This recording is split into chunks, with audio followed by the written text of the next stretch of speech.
Bonjour, pouvez-nous vous préciser les matériaux utilisés pour réaliser cette œuvre? Alors, cette œuvre Tombée, qui est une œuvre réalisée dans les années 2000, 2003-2005, est une œuvre réalisée à partir d'un matériau qui est simple. C'est une toile récupérée, en fait, un tissu, donc, que j'ai simplement paraffiné. Donc, la paraffine est chauffée et passée, en fait, à l'aide d'un pinceau en fines couches successives, jusqu'à ce que j'obtienne, en fait, une matière proche du marbre, un peu.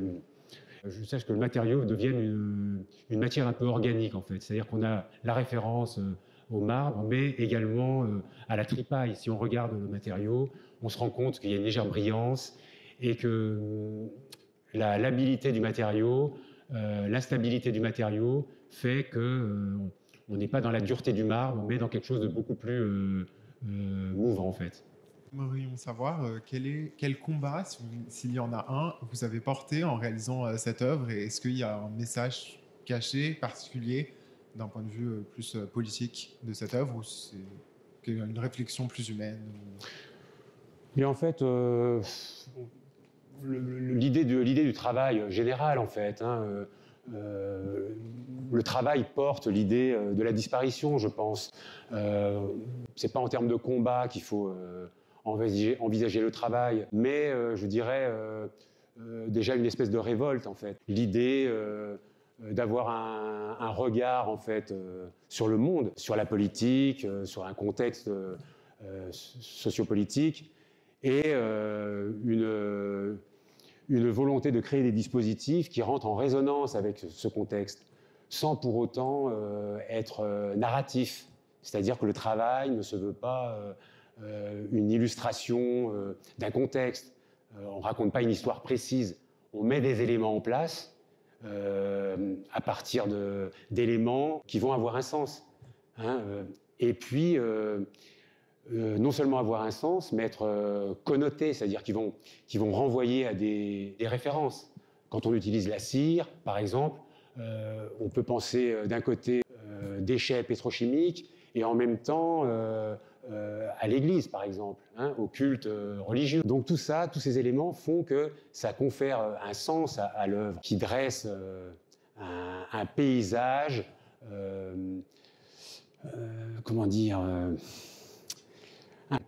une orientation, en fait, voilà, une orientation politique du travail. Voilà. À défaut de paysage, c'est plutôt une orientation politique du travail. Donc, oui, une révolte, un regard sur le monde et une proposition plastique qui rentre en résonance, qui est comme un écho, en fait, au monde, en fait. Hein. Voilà. Merci beaucoup. Quelles sont vos sources d'inspiration pour vos œuvres? Alors, il y en a beaucoup. En fait, un travail plastique ou un travail littéraire, peu importe, cinématographique, s'élabore toujours à partir de références, évidemment. Il y a l'histoire personnelle, l'expérience, mais aussi ce qu'on lit, ce qu'on regarde, ce qu'on entend. Et tout ça crée un climat dans lequel germe l'œuvre, en fait. Hein. Alors, on pourrait citer des noms, évidemment. Dans le cadre de Tombée, la pièce que l'on voit derrière moi, évidemment, on pense à la période baroque, hein, puisqu'on a un drapé, on pourrait citer Bernin, on pourrait aller plus du côté des contemporains. Pour l'œuvre, par exemple, Tombée précisément, je vais parler d'Élie Lothar, par exemple, qui a fait des choses autour des abattoirs de la Villette.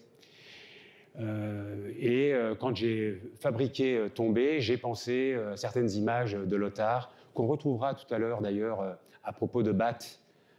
C'est un travail qui m'a beaucoup... qui a été la source, on va dire, une des sources. Voilà. Outre le fait de ce que je vous disais à propos de l'art baroque, ou chez des contemporains qui utilisent également de la paraffine. Voilà pour Bath. Après, d'un point de vue plus général, pour citer quelques artistes, je vous citerai par exemple Bruce Nauman, qui m'intéresse beaucoup, puisque c'est un artiste qui travaille sur la condition humaine, on va dire. On pourrait citer Louise Bourgeois, on pourrait citer Brancusi pour la radicalité des formes, arriver à proposer une forme, l'essence d'une forme. Bon, ce sont des artistes qui m'intéressent pour ces raisons. Est-ce que vous pouvez nous donner plus d'informations et de détails sur les matériaux que vous avez utilisés pour cette œuvre? Alors ici, encore une fois, ce sont des matériaux très, très simples. Hein. Je récupère des chaussettes. Alors les premières peut-être étaient-elles usagées en fait, quand j'ai eu le projet de faire ce travail. Le process est toujours très simple dans mon travail. Ici, je pars d'une petite tablette de bois en contreplaqué, sur laquelle, qui est la base donc de chaque pièce, sur laquelle est agrafée une chaussette que je vais ensuite remplir de plates de modelage. En fait, je ne décide pas de la forme finale de chaque pièce. C'est le plâtre en fait qui va décider à ma place. C'est-à-dire que je mets un processus en place que je suis, et ensuite les formes apparaissent différentes en fonction évidemment de la pointure de la chaussette, de sa texture, etc. Bon, de l'élasticité de la fibre, etc. Ce process de travail avait déjà été utilisé pour des œuvres en amont. Il y a une quinzaine d'années, vingtaine d'années, je travaillais à partir de vessie animale que je remplissais de plâtre de modelage également. Donc, vous voyez, c'est comme une réminiscence du travail précédent que je réactive ou que je réactualise. En combien de temps vous avez pris pour fabriquer cette œuvre? Alors le temps en fait est très aléatoire dans mon travail puisque je fonctionne dans l'atelier d'une manière particulière puisque je lance plusieurs chantiers en fait. Je commence à travailler sur une œuvre, les idées viennent, mais dans le moment de sa fabrication, je me laisse le temps de réflexion. C'est-à-dire que je commence le travail, je mets en chantier un autre travail qui me permet d'avoir du recul sur le travail qui est en train de se faire. Et je fais ça pour toutes mes pièces. C'est rare que je commence une pièce et que je la termine dans la lancée. Hein? Donc le temps, certaines œuvres prennent 6 mois, d'autres 2 ans, certaines 10. J'ai encore des œuvres actuellement dans l'atelier qui ont été commencées en 2014 et qui ne sont pas terminées. C'est-à-dire que la pièce est mise en place, mais je me laisse encore le temps, à partir du moment où elle n'est pas sortie de l'atelier pour une exposition, de pouvoir apporter un élément supplémentaire. Si je termine la pièce tout de suite, la pièce est terminée, elle est figée. Je me laisse le loisir de pouvoir faire évoluer la pièce tant qu'elle n'est pas dans l'exposition. Voilà. Donc le temps est pour cette pièce-là, je pense que elle a dû me prendre 1 an ou 2, et puis ensuite je crois qu'il y a eu un troisième volet, c'est-à-dire que j'ai augmenté la pièce de plusieurs éléments avec d'autres couleurs, d'autres motifs. Mais encore une fois, BAT pourrait encore avoir un prolongement, c'est-à-dire que je pourrais décider dans 1 an ou 2, suivant une situation d'exposition, de rajouter de nouveaux éléments, de les faire jouer avec ce premier ensemble. Vous voyez, les choses ne sont pas figées. J'essaie de faire en sorte que le travail soit au maximum en mouvement pour ne pas arrêter le travail. Et du coup, est-ce qu'il y a des éléments en particulier qui vont faire que vous modifiez une œuvre quand elle reste dans votre atelier et qu'elle n'est pas exposée? Eh bien, les éléments, en fait, travailler plusieurs œuvres en même temps vous permet de faire les réglages sur les précédentes. C'est-à-dire que je travaille sur une œuvre en particulier, à l'instant T. Elle reste en suspens, le temps de la finir, et je travaille d'autres œuvres parallèlement. Mais peut-être qu'en travaillant sur d'autres œuvres parallèlement, je comprends quelque chose que je n'avais pas vu dans la pièce. Et ça me permet de faire évoluer la pièce précédente, en fait. C'est comme un sportif, par exemple, qui ferait de la course à pied, puisque j'en fais. Au fil du temps, on comprend des choses, on gagne en endurance, on gagne en intelligence de mouvement et de course. Et puis, à un moment donné, on peut rectifier des gestes qui étaient moins appropriées, en fait. Et je pense que dans le travail artistique, c'est la même chose. Voilà, l'expérience fait que bon, le temps permet de mieux faire, en fait. Voilà. La question que vous aviez, la question qu'on pouvait se poser par rapport à une œuvre comme celle-là, c'est que représente cette masse, cet ensemble. Bon, quand j'ai réalisé cet ensemble, alors je vous ai parlé tout à l'heure d'Élie Lottard et des abattoirs de la Villette. Alors bon, la référence est un petit peu tristounette, hein, puisque c'est une photo qui a été, ce sont des photos qui ont été prises en 1929. On voit sur une des photos d'Élie Lottard des pattes de veau ou des pieds de veau alignés contre un mur. Donc, il y en a à peu près une trentaine. Donc, évidemment, les veaux ne sont plus là, on ne voit que les pattes. Donc, on peut imaginer qu'il y a l'idée de l'hécatombe dans cette pièce. Hein. Il y aurait pu en avoir 150 ou plus. Et donc, on pense à l'idée de la mort en série. Et donc, quand j'ai réalisé BAT, j'avais cette image en mémoire, évidemment. Et puis, cette image résonnait aussi avec d'autres œuvres que j'ai réalisées avant, dans des œuvres avec lesquelles j'utilisais déjà les vessies. Donc, en fait, cette œuvre-là arrive en écho des travaux précédents, mais aussi en écho avec la photo d'Élie Lottard. Ça me permet d'insuffler un sens. Et puis, la seconde chose, j'ai pensé aussi au film de Stanley Kubrick. Alors, vous êtes peut-être, pour ça, vous êtes jeune, peut-être que vous n'avez pas vu 2001, l'Odyssée de l'espace. Au tout début du film, on a une séquence où des singes, des primates, deux clans opposés se battent un point d'eau.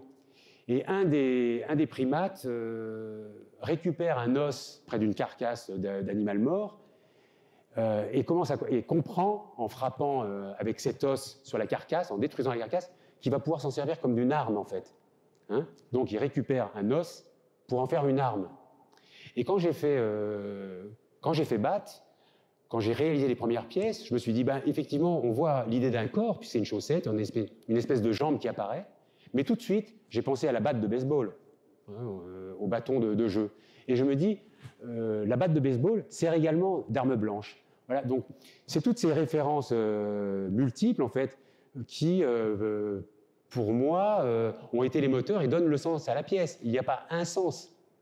Le spectateur est libre de voir ce qu'il veut. On peut voir une manifestation, on peut voir un groupe, on peut voir la révolte, mais on peut voir aussi un groupe dans l'attente. Et puis, des battes qui tombent. Donc, on peut penser à la mort de masse également. Hein, imaginons que ce groupe soit démultiplié, un groupe qui attend dresser certaines battes au sol, enfin certaines pièces au sol, le groupe entier pourrait l'être. Voilà, donc ce sont des jeux autour de ces notions qui confèrent le sens à la pièce. Mais le sens est ouvert, encore une fois. Alors, ici encore, on voudrait savoir quels sont les matériaux utilisés dans l'œuvre et surtout pourquoi ce choix.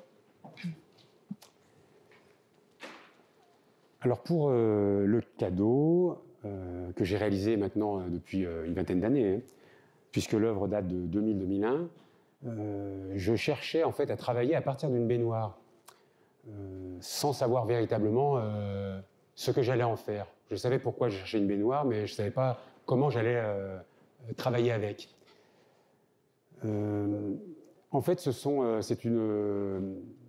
des rencontres, en fait, des rencontres avec le matériau que j'ai glané. En fait, j'avais un atelier, en fait, on m'avait prêté un atelier qui était un atelier de tapissier. Et de semences de tapissier, ce sont les clous qu'on voit ici. Et très rapidement, j'ai compris que cette semence allait être associée en fait à cette baignoire. Alors, si je vous parle du matériau, il faut que je parle des références. Enfin, pour quelles raisons ce matériau a immédiatement été associé à la baignoire. J'ai pensé encore une fois à Man Ray, enfin pas encore une première fois à Man Ray, donc, qui avait réalisé en 1921 une œuvre qui s'appelait Cadeau. Donc c'est une référence directe et explicite à Man Ray. Il avait acheté un fer à repasser en fonte, les anciens fers à repasser, sur lesquels il avait collé une rangée de clous de tapissier. Donc c'est un objet dadaïste, surréaliste, qu'il a appelé donc cadeau.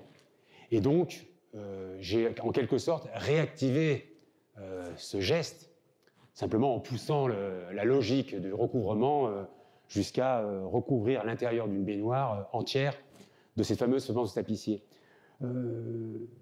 La semence que j'ai utilisée ici, c'est une semence, pour prendre le terme technique de la tapisserie, en fait,